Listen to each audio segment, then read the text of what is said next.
To welcoming Minister Umerov at a session of the NATO-Ukraine Council, where he will brief us on battlefield developments and Ukraine's urgent needs. Since taking office, I've made clear that strengthening our alliance, deterrence and defense is my top priority. We need to move further and faster to meet the growing threats we face. This requires more forces, capabilities and investment to meet the ambitious targets set by our defense plans.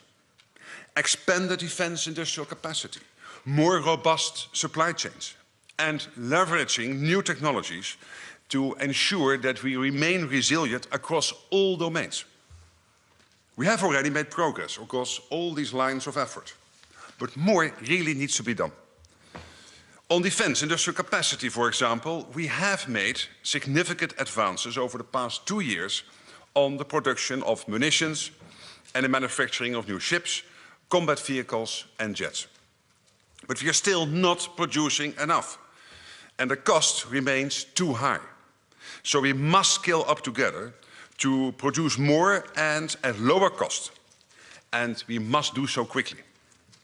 Defense investments are critical to defending our 1 billion citizens. They provide the equipment we need to deter and defend. They strengthen our technological edge, and they increase the interoperability of our forces. In other words, there cannot be strong defense without strong defense industry.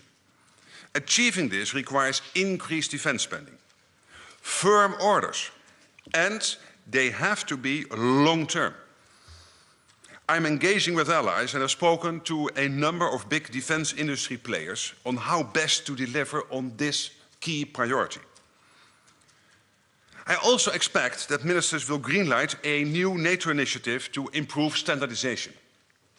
Standards underpin our ability to fight together, and better implementation of standards can help reduce costs of defense procurement. So this is essential work for NATO. Just 2 weeks ago, I made my first official trip as Secretary General. The destination was Kyiv. There, I reaffirmed that NATO stands shoulder to shoulder with Ukraine now and into the future. We are working, and with urgency, to deliver a new NATO command to coordinate security assistance and training for Ukraine. More support to build Ukraine's future forces. A financial pledge of at least 40 billion euros of military aid within a year. And initiatives to support Ukraine on its irreversible path to NATO membership. Early this week, I visited the new command that is being set up in Wiesbaden, Germany, where I met with staff who will be coordinating international security assistance to Ukraine.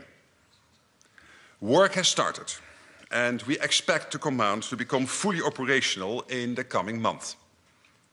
This will enable allies to provide more coordinated and consistent support for Ukraine for the long term.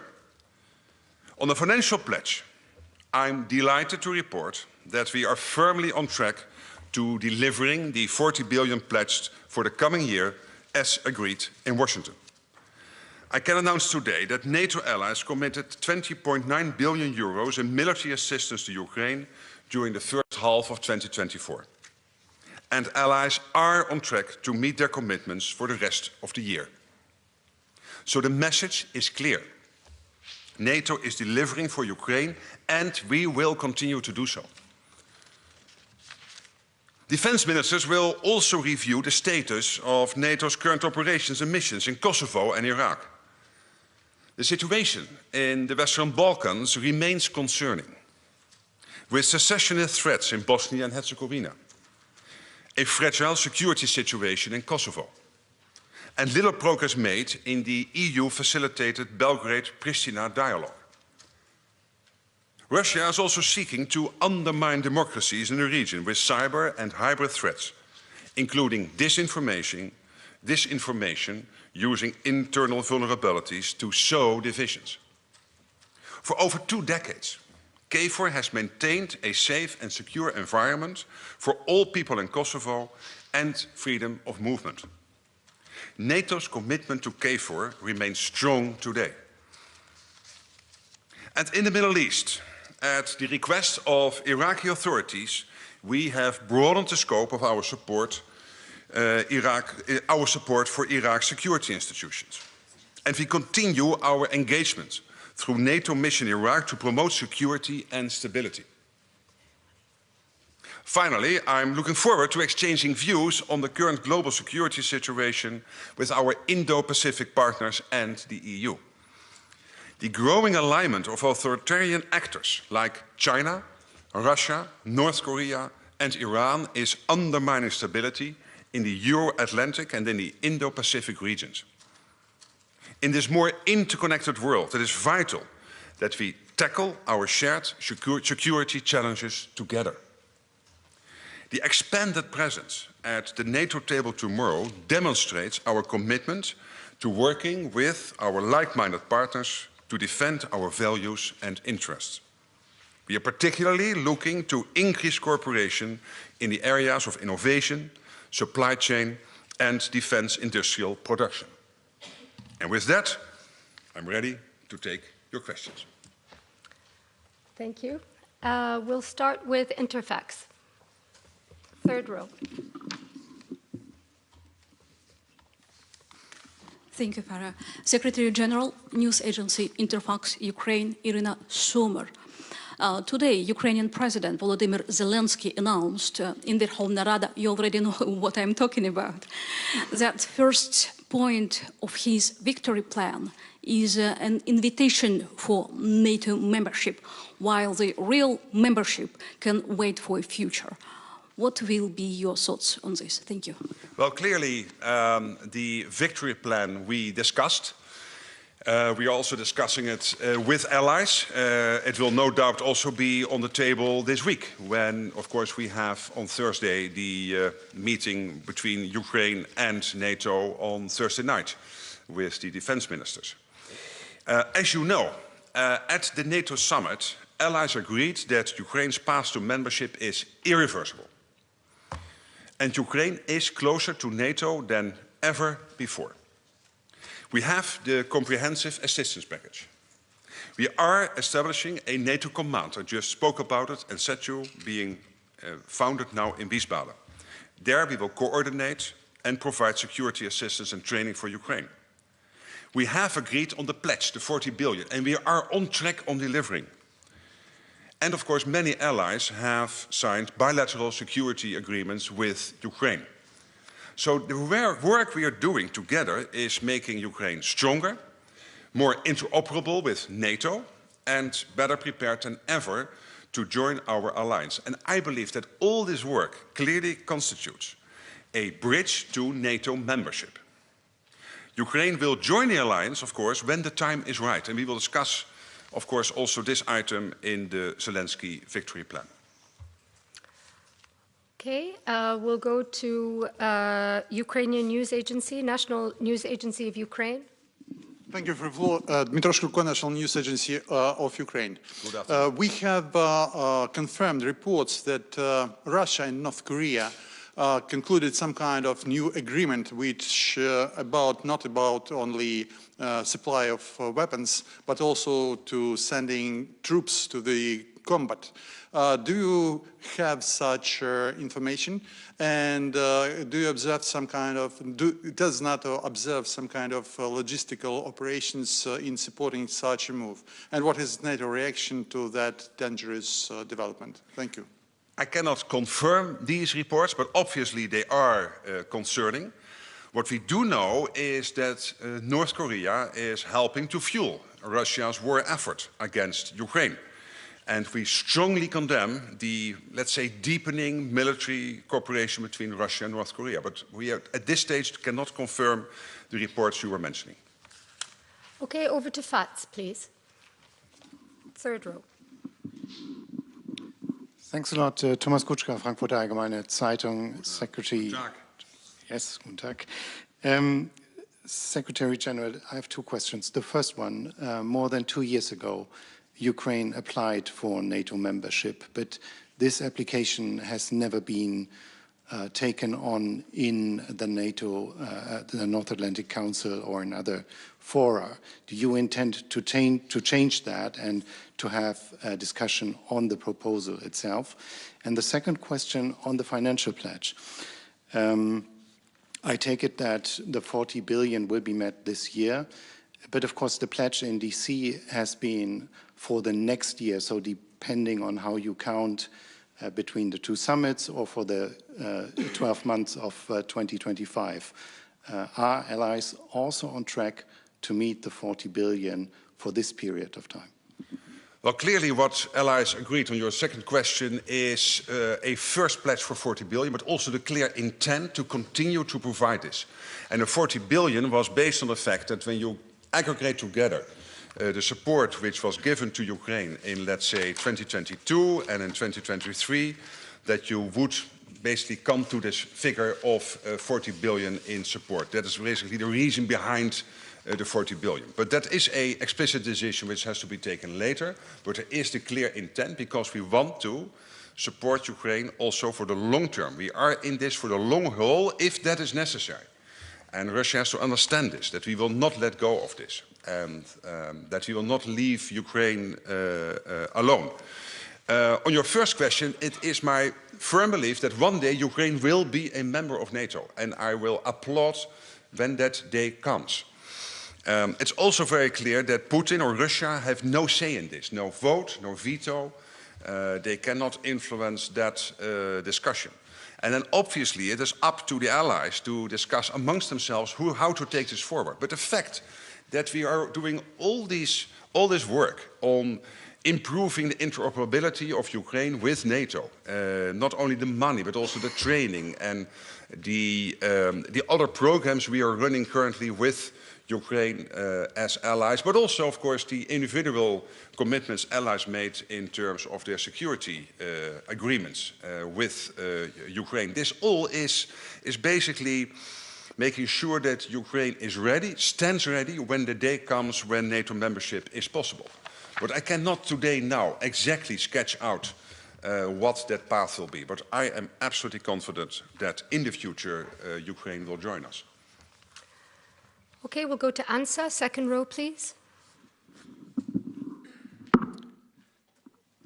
Thank you, Secretary General Mattia Bagnoli, ANSA, the National Italian News Agency. On the pledges, one point, there seems to be uneasiness amongst allies on the burden sharing regarding Ukraine, because some allies could do more, apparently. Do you share that assessment? And secondly, on Middle East, it is not formally on the agenda, but could become sort of the elephant in the room, as if the situation deteriorates, it could have an impact on the overall security of the alliance. So do you have anything to add on that point? Thank you. Yeah, on the first point, of course, we call upon all allies to meet their commitments. And overall, we are now in a good place for the first half year, and we think we can get there for the full year.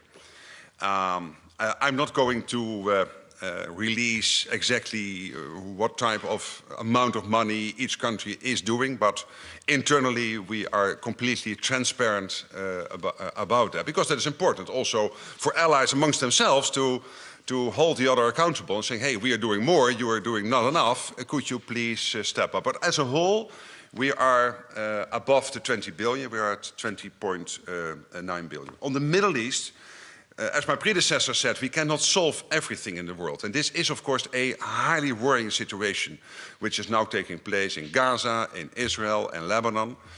We know that allies are on an hour-to-hour basis trying to navigate the crisis. Obviously, we talk about it amongst ourselves, but it is not an issue on the agenda, because in the end, NATO is a transatlantic partnership. Obviously, there is a link to NATO through what we are doing in Iraq, to make sure that our people there helping the Iraqi government to build the Iraqi armed forces and to do everything Iraq has asked us to do, that they are safe and can work as good as possible and as safe as possible. Okay, Wall Street Journal, please. Thank you very much. Secretary General Dan Michaels, Wall Street Journal. Two questions. With the AP4, what do you expect to accomplish at the meeting? And separately, you mentioned about NATO standards. NATO's been working for decades to standardize. It has lots of standards and doesn't follow them. Why do you think you can make progress now when you haven't in the past? Thank you. Well, on the first question, of course, it's extremely positive that these 4 countries are participating more and more with NATO allies because of the simple fact that security threats in the Indo-Pacific, of course, have a link to what is happening here, and you cannot simply divide the world. And now the question is how to deepen that partnership. And some of the things we are looking at for this week is to discuss how we can work together on industry production, how we can work together on innovation, how we can learn from each other more generally, so that we really deepen that partnership. That will, of course, has started before, but it is important that not only the meeting is the message, but that there is more and more content to that relationship. And when you look at the individual partners, Australia, New Zealand, Japan and South Korea, what they are adding already, also bilaterally with allies in NATO, is really considerable. The second question, the standards, you're absolutely right. This is not easy, but it is quite crucial because there is a link to innovation, there is a link to industry, there is also a link, therefore, to our deterrence and defense. And I'm absolutely convinced, of course, Ukraine, crucially up there as a main priority. But when you talk about defense and deterrence, we have to get industrial production going. We have to explain to companies why they can put in extra shifts, can build extra production lines. And therefore, we need to basically use every lever we have. And standardization will help here. Also, of course, in a situation in which NATO countries have really to go to war, if that would happen. Hopefully not. That you know that you're totally interoperable and that the standards are there. But you're right, it's not easy, but this is something I have come to the view over the last couple of years, but also in the first couple of weeks here, that more and more allies understand that this is urgent. And we cannot any longer continue as we did by basically being too slow on standardization. That's why I believe that this week we will take some decisions on that. Fuji TV, please. Thank you very much, Secretary General. Fuji Television Yamagishi from Japan. Also the question about the IP4, why do you think it is necessary now to meet those countries at this timing? And also, are you planning to reach any joint statement or declaration or any other agreement at the end of the meeting? Thank you. Well, what we aim to do, basically, and probably we will then bring that out in press releases, etc. And also I think the 4 partners will clearly speak with you and other representatives of the media. But it is important that we take that we start to sketch out what the next step should be in terms of building that relationship between the 4 partners in the Indo-Pacific, Australia, New Zealand, Japan and South Korea, and NATO allies. When you are from Japan, and Japan, for example, but this is the same for the other 3. You are a long-standing partner. This is not new. Yes, okay, since a couple of years, leaders participate in NATO summits, and this will be the first time defense ministers or high officials participating in a NATO defense ministers meeting. But why is this logical? Because Japan, for example, and NATO, we share the same values. We face many of the same challenges. You have shown extremely strong solidarity with Ukraine. You have contributed substantially to NATO's Ukraine fund. Of course, we share concerns about China's heavy military buildup. So on all these issues already, also bilaterally between allies, but also NATO and Japan, we are working. And again, I could say the same for New Zealand, South Korea and Australia, with maybe different points of emphasis, but generally that this relationship is longer in the making. It's not just happening a couple of years ago, starting and now, but it is important that we take it to the next step, I believe, because there are so many opportunities. No, I must say, my background was in the EU, as you know, and we produced endless amounts of statements. But my experience is that statements are not more important, is that you come to the same page, that you, when you get out of the meeting, you all feel that there is this added benefit. And I'm absolutely convinced that when you will speak to the Japanese minister leaving the meeting, that he will sense, because of all the input Japan already has given to the whole process, that this is very useful. Okay, Deutsche Welle next, please. Thank you very much, Secretary General Alexandra von Nahm, Deutsche Welle, Germany's international public service broadcaster. Thank you. Following up on what my colleague just asked, what kind of message do you want to send to Beijing by hosting the ministers from the Indo-Pacific partner countries here in Brussels? And one more clarification maybe on Zelensky's victory plan. Do you fully support this plan, and how do you see the path forward? Thank you. Yeah, well, on the victory plan, this is clearly Ukraine's victory plan, which we, of course, take note of. We will discuss. There are many items on that agenda which we will have to really deepen out, understand what is behind it. This is something which will take place behind closed doors, also with allies. So I will not comment on every element in the plan, but it is of course a strong signal from Zelensky and his team that they designed this plan, that they are now taking it forward. That doesn't mean that I here can say I support the whole plan. That would be a bit difficult because there are many issues, of course, you have to understand better, and you will have maybe some different views on particular aspects of the plan. But that doesn't say that we are not standing squarely behind Ukraine in making sure that Putin is not getting his way and that Ukraine prevails in this war with Russia. Yes, then on the Indo-Pacific,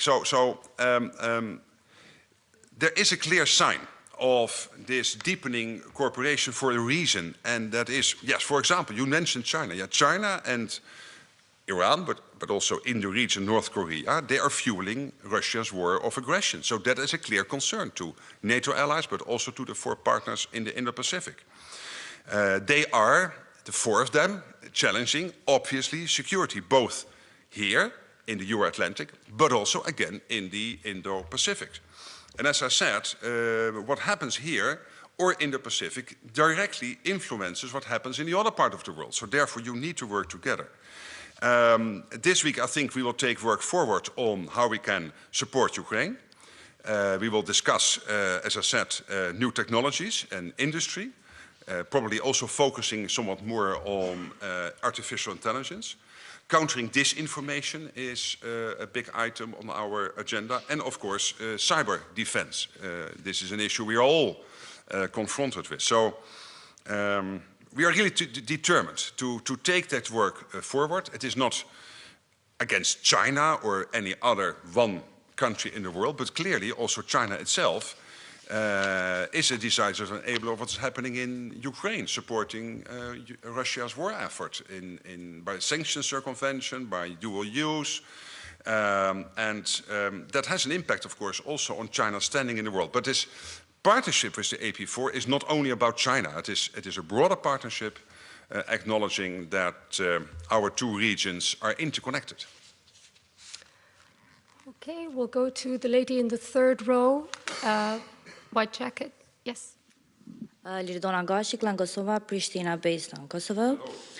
Thank you very much. What is your views on Russian influence on the Western Balkans, including along the administrative boundary line, and the role of the KFOR as police of Kosovo? Those days has said the Serbian gendarmerie has been near the border in the Mirdare. And I wanted to know your views on the importance of KFOR at this critical juncture for Kosovo security. Thank you very much. KFOR is there and will stay. So that on your last point. And more generally, let's not be naive. Russia is, as we know, and we can see, and you can see, is seeking to undermine democracies in the region. We know for a fact that cyber and hybrid threats are absolutely there, and you are confronted with them, and disinformation is there. And we know that they try to use the internal vulnerabilities to sow the division and therefore make it more difficult. For example, for Pristina and Belgrade to get to some sort of discussion. For other parts of the region to make sure that they prevent secessionist movements to move forward. This is what Russia is always doing, trying to steer difficulty. And what we have to do is remain calm and focused. And KFOR is doing that, NATO is doing that. I know that our partners on the Western Balkans are doing it. I was so happy that you had the meeting in Berlin. I think it was on Monday or Tuesday with Olaf Scholz and others in the German administration. So that's all testimony that yes, they are trying to interfere in the Western Balkans, the Russians, but we will not let ourselves be deflected by that. We will stay concentrated on this. Okay, thank you. We'll go to AFP at the back there. Thank you, Olivier Bob from AFP. Secretary General, on military spending, you said 2% is not enough. So I was wondering if you would ask the allies to raise the target maybe to 2.5% formally. Are you going to make a proposal on that? And secondly, on the victory plan, again, I understood you don't want to comment on it, but do you think it's a good plan? Will NATO help Ukraine to implement it? Well, the plan has many aspects and many political and military issues we really need to hammer out with the Ukrainians to understand what is behind it, to see what we can do, what we cannot do. But in the meantime, we will continue massive military aid moving into Ukraine. Russia has to understand we will keep on doing that as long as they continue the war effort. The war is at this moment having a considerable impact on Russia. When we look at the many casualties every day, even if they make some small progress now in the east. So on all of this, this is something we really have to take forward. Okay, we'll have. Yes, and on military spending, good question, but we are not going to this week discuss what the target should be. So first of all, since 2014, we moved up, since the Wales discussion, to the 2%. Even if you would take USA out of the numbers, the rest of NATO, including Canada, is now as a whole at 2%. That is a considerable success. When you compare that to where we were in 2014, when only the UK, the US and Greece was at 2%. So from 3 countries we moved to 23 countries, still 9 allies, not at 2, but as a whole, without the US, on 2%. I'm convinced, everybody in this building, and I think everybody in NATO, that 2% will not be enough if long term we want to make sure that we remain our deterrence and our defense at the level which is necessary. But we will have to have that discussion amongst allies, what that means in terms of how, as an alliance as a whole, we will set the targets. And I don't think it is helpful if I would here, out of the air, come up with a number. Okay, one final question to Yonhap. Thank you. Bin Na Chung from Yonhap News Agency, South Korea. Hello, good to see you. Thank you for the floor. Follow-up question on North Korea regarding sending troops to Russia. You said that you cannot confirm yet. So are you already in contact with the Korean government to verify and share information on this matter? And if it is verified, do you personally think that it is time for countries, for example, particularly South Korea, to step up its support to Ukraine? Thank you. Well, again, we do not have reports confirming this, but of course it is highly worrying. And even if it is not true, North Korea is already supporting the war effort. I mean, maybe not with troops, we do not know for sure, but they are, with their partnership with Russia and China and Iran, they are helping. And by the way, Russia is also paying for this, maybe not in money, but they don't get this support for free. They have to deliver knowledge and insights and innovation to their partners. So that is a two-way street, which is not always beneficial to Russia. South Korea itself, I mean, Of course, North Korea is a big issue for you and for all of us. That's absolutely clear. But you were really helping a lot, also with the war effort, but also in general with supporting allies to make sure that we have access to the latest and high-end technologies and industrial output your proud country is producing, and I really want to thank you for that. And this is in almost every aspect of the military endeavor. We know that South Korea has excellent offers, and you are able to produce them at high speed, acceptable cost. Can always be cheaper, but so far you're doing fine. And that is important. And you see now that our partnership with Seoul has deepened. I think that your political and practical support to Ukraine, also through our Ukraine fund, is really helping here. So I can only command what South Korea is doing. Of course, I call upon everybody to do more if possible, but I'm not criticizing here South Korea. To the contrary. Thank you. That's all we have time for. Thank you very much. Thank you so much. We'll see each other a lot over the next 2 days. Bye-bye.